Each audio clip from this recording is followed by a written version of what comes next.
नमस्कार. मी भाऊ तोरसेकर. तुम्ही बघत आहात प्रतिपक्ष.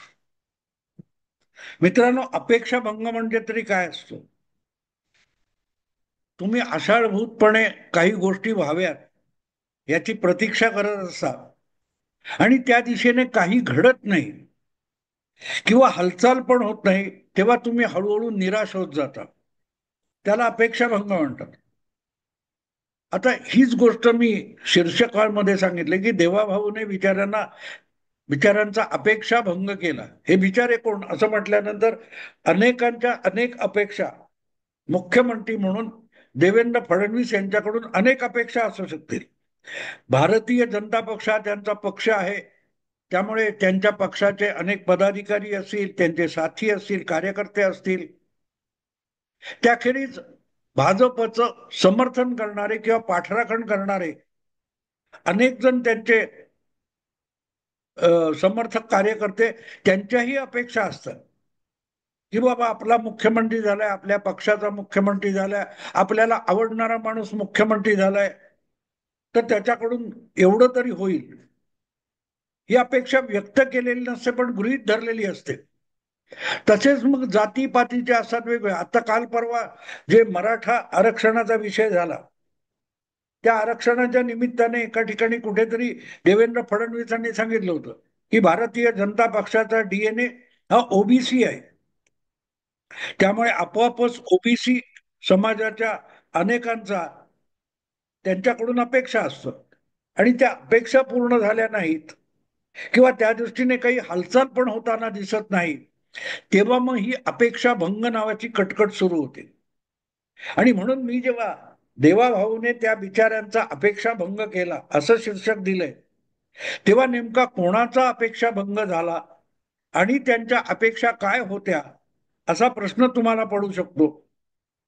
तर त्या वेगवेगळ्या लोकांच्या असू शकतात. आता इथे एक गोष्ट लक्षात घेतली पाहिजे की अनेकदा असं असतं की तुमचं आणि दुसऱ्या कोणाचं देणं घेणं नसतो, पण तोही माणूस तुम्हाला सांगतो तुमच्याकडून ही अपेक्षा नव्हती. अरे प्रश्न असा असतो की तुझा माझा काही संबंधच नाहीये, व्यवहारी संबंध नाहीये, आपलं काही देणं घेणं झालेलं नाही, बोलणं झालेलं नाही, मग तू माझ्याकडून कुठल्याही अपेक्षा बाळगल्याच कशाला? पण ही बोलण्याची एक फॅशन झालेली. आणि मग अशा पार्श्वभूमीवर मुख्यमंत्री देवाभाऊंनी कोणाच्या नेमक्या काय अपेक्षा होत्या आणि त्या अपेक्षांचा कसा भंग झाला, हा प्रश्न शीर्षक बघणाऱ्या अनेकांच्या मनात येऊ शकतो.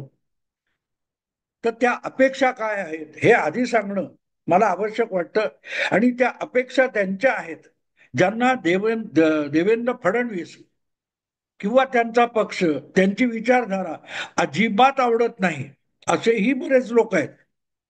आणि मग अशा लोकांच्या अपेक्षा काय असतात की देवेंद्र फडणवीस हे अपयशी व्हावेत, कुठल्या ना कुठल्या मार्गाने त्यांच्या पदरी अपयश यावं, कुठल्या ना कुठल्या कारणासाठी त्यांना जे मिळालेलं मुख्यमंत्री पद असेल किंवा सन्मान असेल, पक्षाचं नेतृत्व असेल, ते जावं असं वाटणारेही बरेच लोक असतात. म्हणजे अगदी तुमचे कट्टर विरोधक असतात, त्यांच्या सुद्धा तुमच्याकडून अपेक्षा असतात. अर्थात त्या अपेक्षा तुमचंच नुकसान करणाऱ्या असतात, पण त्यालाही अपेक्षाच म्हणतात ना. आणि असे देखील आपल्याकडे बरेच लोक आहेत. आणि गेल्या काही दिवसामध्ये म्हणजे प्रामुख्याने देवेंद्र फडणवीस हे मुख्यमंत्री झाल्यापासून त्यांचं मुख्यमंत्रीपद जावं, किंबहुना महाराष्ट्राच्या भारतीय जनता पक्षाचा जो प्रभाव आहे त्याचं नेतृत्व देवेंद्र फडणवीसांकडून जावं, अशा अपेक्षा बाळगणारे भरपूर लोक आहेत. आणि त्यात प्रामुख्याने अनेक जण पत्रकार संपादक सुद्धा आहेत. आणि मग ते वेळोवेळी आपली भाकीतं सांगत असतात की आता अमुक तमुक होणार आणि देवेंद्र फडणवीस कोंडीत सापडले, फडणवीसांना घेरले, देवाभाऊ अडचणीत, पवारांनी देवाभाऊंचा गेम केला, ही शीर्षकं तुम्ही बघत असता.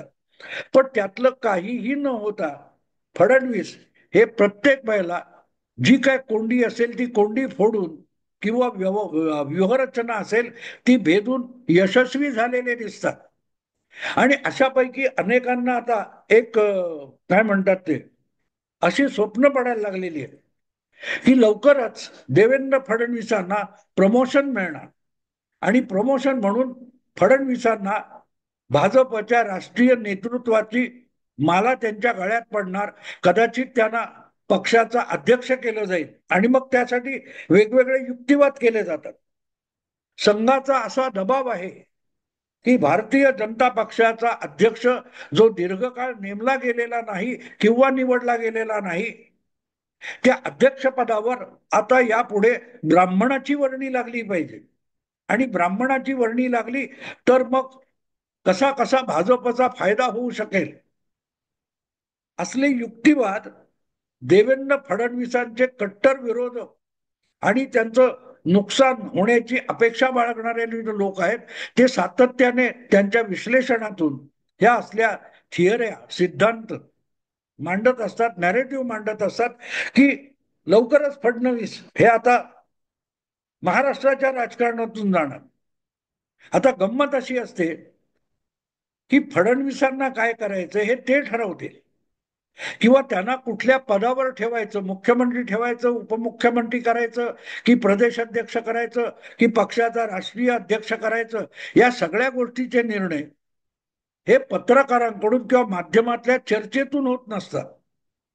त्या त्या पक्षाच्या आपल्या आपल्या विचारधारा असतात, धोरणं असतात, निर्णय असतात, कार्यक्रम असतात. ते पुढे घेऊन जाण्यासाठी योग्य असेल आणि उपलब्ध असेल अशा व्यक्तीला ते नेतृत्व सोपवलं जात असतं. मग तो मुख्यमंत्री असो, पंतप्रधान असो किंवा अध्यक्षपद असो किंवा इतर कुठला पदाधिकारी असो. तुम्ही तुम्हाला वाटतं म्हणून कुठलाही पक्ष तुमच्या इच्छेनुसार निर्णय घेत नसतो. दोन ठाकरे बंधू एकत्र यावे आणि त्यातून अमुक तमुक होऊ शकेल म्हणून मतप्रदर्शन करणारे जे पत्रकार असतात ते एक गोष्ट विचारतात की दोन्ही ठाकरे बंधू हे तुमच्या पटावरची प्यादी किंवा मोहरे नाही आहेत. त्यांचे आपापले पक्ष आहेत, त्यांच्या विचारधारा आहेत, त्यांचे कार्यक्रम आहेत, त्यांची धोरणं आहेत आणि त्यांची उद्दिष्ट आहेत.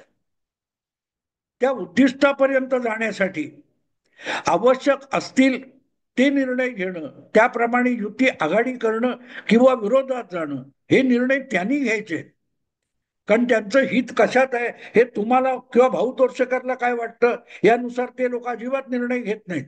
आणि कारण सरळ आहे, त्यांनी पक्ष चालवलाय, पक्ष त्यांचे आहेत, त्याचं भलं किंवा बुरं हे तुमच्यापेक्षा माझ्यापेक्षाही त्यांना कळतं, हे त्यांनाही माहिती आहे.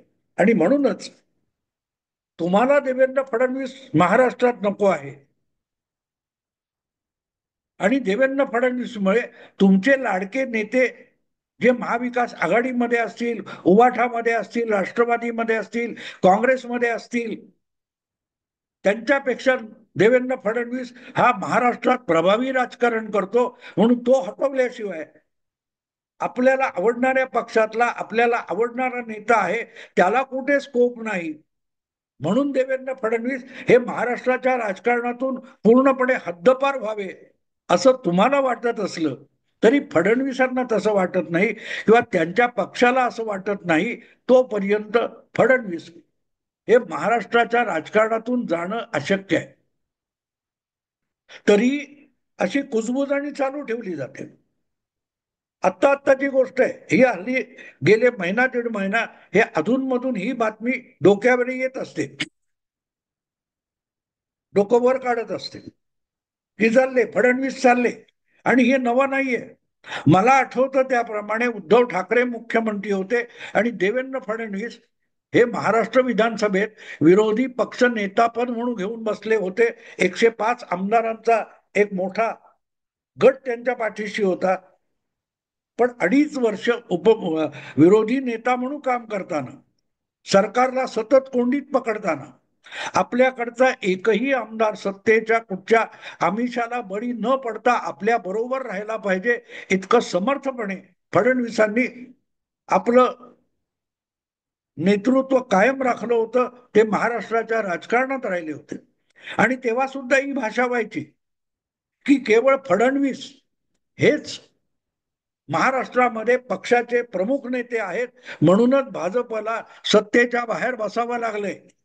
फडणवीस बाजूला राहिले तर परत कदाचित उद्धव ठाकरे आणि शिवसेना यांची युती होईल, अखंड शिवसेना आणि भाजप एकत्र येतील. पण त्यातला सगळ्यात मोठा अडसर फडणवीस आहे. झालो मुख्यमंत्री तर मीच, अन्यथा भाजपमधल्या कोणालाही मुख्यमंत्री होऊ देणार नाही, हा जो फडणवीसांचा आडमुठेपणा आहे, त्यामुळेच भाजपला विरोधी पक्षात बसायला लागते. अशा प्रकारचे युक्तिवाद सुद्धा जून 2022 पर्यंत अखंड चालू होते. पण त्याला कुठलंही उत्तर न देता फडणवीस आपलं काम करत राहिले. आणि एक दिवस अशी वेळ आली की बघता बघता प्रचंड बहुमताचं जे महाविकास आघाडी सरकार उद्धव ठाकरे यांच्या नेतृत्वाखाली महाराष्ट्रात चाललं होतं, हे पत्त्याच्या बंगल्यासारखं कोसळलं. आणि त्यामुळे शरद पवारांची लाडकी कन्या सुप्रिया सुळे यांचा प्रचंड अपेक्षाभंग झाला होता. अकेला देवेंद्र क्या करेगा, असं उपहासाने सुप्रियाताई म्हणाल्या होत्या. पण तो अकेला देवेंद्र लवकरच दुकेला झाला. त्याने शिवसेनेतला एकनाथ शिंदे हा नेता बरोबर घेतला आणि 40 आमदार शिवसेनेचे बाजूला काढून महाराष्ट्रात सत्तांतर घडवून आणलं. आणि बघता बघता आणखीन 1 वर्ष होत असताना, बरोबर 1 वर्ष आणि 1 दिवस होत असताना, सुप्रियाताईंच्या राष्ट्रवादी काँग्रेस पक्षामध्ये फूट पडली.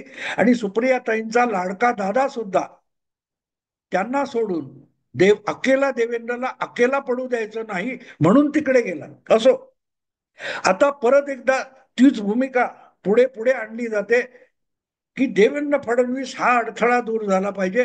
तो फक्त विरोधी पक्षांसाठी नाही, भाजपसाठी सुद्धा आहे. आणि महाराष्ट्रापेक्षा देवेंद्र फडणवीस हा देवाभाऊ, हा भाजपला राष्ट्रीय पातळीवरच्या राजकारणात अतिशय उपयुक्त असा मोहरा आहे. आणि म्हणून लवकरात लवकर भाजपने फडणवीसांना दिल्लीच्या राजकारणात घेऊन जावं. पण मग त्यांच्या जागी महाराष्ट्रात भाजप आणखीन शक्तिशाली कोण बनवू शकेल, याचं उत्तर असले विश्लेषक देत नाहीत. आणि त्याचा अर्थ सरळ आहे की त्यांनाही माहिती आहे, जोपर्यंत फडणवीस सारखा नेता हा भारतीय जनता पक्षाच्या बाजूला गोटामध्ये आज उभा आहे, तोपर्यंत महाराष्ट्रामध्ये भाजप दुबळा होऊ शकत नाही. आणि म्हणूनच फडणवीस हलवला की भाजप हा दुबळा होईल आणि भाजप विरोधी राजकारणामध्ये पवार किंवा इतर जे कोणी आहेत ते मुसंडी मारू शकतील. भाजप हा सुसंघटित असलेला महाराष्ट्रातला पक्ष बघता बघता विस्कळीत होईल. आणि फक्त भाजप नव्हे तर भाजपच्या नेतृत्वाखाली किंवा फडणवीसांच्या नेतृत्वाखाली जी महायुती महाराष्ट्रामध्ये कुठच्याही बिनतक्रार धडधाकट चालू आहे आणि त्याच्यामध्ये कुठेही छिद्र किंवा खिंडार पडताना दिसत नाही, त्याचं एकमेव कारण असं आहे की या युतीला समर्थ नेतृत्व देऊन त्याला एकत्रित ठेवण्याचं कौशल्य असलेला नेता देवेंद्र फडणवीस आहे.